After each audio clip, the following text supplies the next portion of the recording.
Need your AI voiceover to sound more natural for a specific audience? Using the right accent can make a big difference. In this tutorial, I'll show you how to use different accents in Murf AI in 2026, step by step. First, sign in to your Murf AI account and open an existing project or create a new one.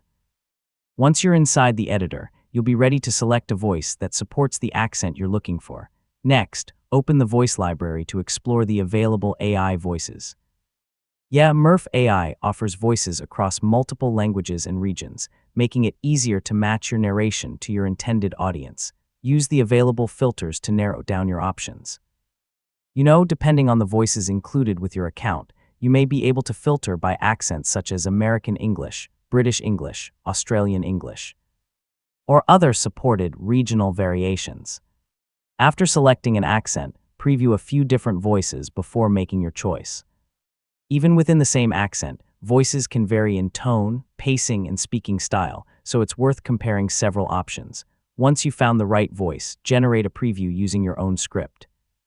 Listen carefully to make sure the pronunciation, rhythm, and overall style match your project. If needed, try another voice or adjust the available voice settings. And that's how you use different accents in Murf AI in 2026. So, choosing the right accent can make your content feel more authentic and help you connect with viewers around the world.